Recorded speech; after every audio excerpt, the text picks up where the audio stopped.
চলে আসেন।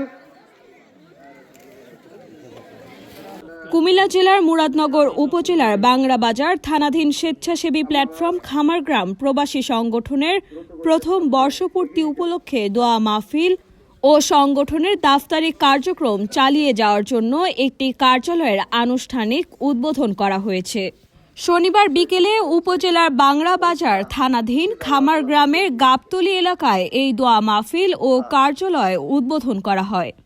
দোয়া মাহফিল ও কার্যালয় উদ্বোধন অনুষ্ঠানে প্রধান অতিথি হিসেবে উপস্থিত ছিলেন সোনাকান্দা দরবার শরীফের পীর সাহেব আলহাজ মোহাম্মদ মাহমুদুর রহমান। সংগঠনের সদস্য শফিকুল ইসলাম ভূঁইয়া ও আল মামুন সরকারের যৌথ সঞ্চালনায় অনুষ্ঠানে বক্তব্য রাখেন ফারুক আহমেদ বাবু, মাওলানা মাসুম বিল্লাহ, কাইয়ুম মেম্বার, জাহের সিদ্দিকী ও সংগঠনের সিনিয়র সদস্য ইকবাল হোসেন, সংগঠনের কোষাধ্যক্ষ হাফেজ শহীদুল হক। এ সময় আরও উপস্থিত ছিলেন ব্যবসায়ী হাশেম সরকার, গোলাম জিলানী সহ খামারগ্রাম প্রবাসী সংগঠনের সকল সদস্য, এলাকাবাসী ও স্থানীয় স্বেচ্ছাসেবীরা উপস্থিত ছিলেন।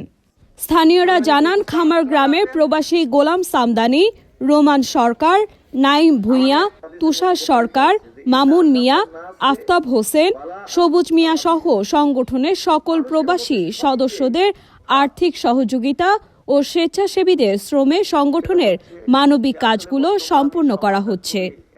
সংগঠনের উদ্যোগে 1 বছরে স্থানীয় কবরস্থানের সংস্কার, চিকিৎসার জন্য অর্থ প্রদান, ইফতার সামগ্রী প্রদান, ঈদ উপহার বিতরণ, বর্ণাঢ্যদের মাঝে খাদ্য সামগ্রী প্রদান, দরিদ্রদের জন্য ঘর নির্মাণ সহ এলাকার পরিবেশ রক্ষায় পরিচ্ছন্নতা অভিযান পরিচালনা করা হয়।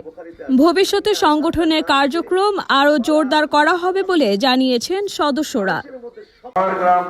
প্রবাসী সংঘের উদ্যোগে, প্রবাসী সংগঠনের উদ্যোগে আয়োজিত 1 বছর পূর্তি উপলক্ষে দোয়ার মাহফিলে এতক্ষণ পর্যন্ত ওলামায়ে কেরাম থেকে বক্তব্য শুনেছি, গ্রামের সংগঠনের দায়িত্বশীলদের বক্তব্য শুনেছি।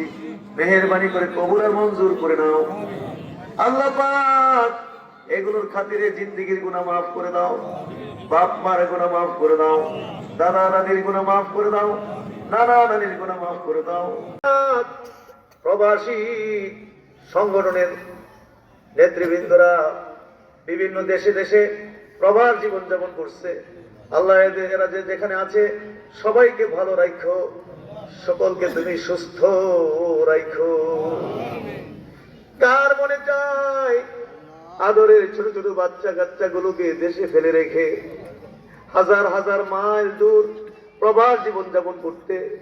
কার মনে চায় আদরের স্ত্রীটাকে বাড়িতে রেখে হাজার হাজার মাইল দূর প্রবাসে পড়ে থাকতে?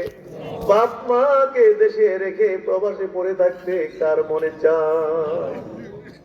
আল্লাহ তাআলা সন্তানের ভবিষ্যতের চিন্তা করে, স্ত্রীর সুখ শান্তির চিন্তা করে, পিতা মাতার সেবার চিন্তা করে, গ্রাম এলাকা দেশের চিন্তা করে নিজেকে বিসর্জন দিয়ে বছরের পর বছর বিদেশের মাটিতে পড়ে আছে। আল্লাহ এদেরকে ভালো না রাখলে কারে ভালো রাখবা? ওখানে যদি একটু অসুখ বিসুখ হয় কে ওদেরকে দেখাশোনা করবে? বাড়িতে যদি থাকতো একটু জ্বর হলে তো সবাই দৌড়ে যাইতো, কপালে হাত দিয়ে জ্বরের ডিগ্রি চেক করে দেখতো, বাবা যাইতো, মা যাইতো, ভাই বোনরা যাইতো, বন্ধু বান্ধবরা যাইতো। ঘন্টার পর ঘন্টা প্রয়োজনে মাথায় পানি ঢেলে দিত, কিন্তু বিদেশে প্রবাসে হাজার হাজার মাইল ধরে একটু অসুস্থ হইলে কে কারে দেখবে? কেউ তো কাউকে দেখার সময়ও নেই, যার যার কর্ম নিয়ে ব্যস্ত আছে। অতএব এদের ভালো থাকা দরকার। আল্লাহ মেহেরবানি করে এদেরকে ভালো রাখো, সমস্ত রোগ ব্যাধি থেকে তুমি এদেরকে হেফাজত রাখো।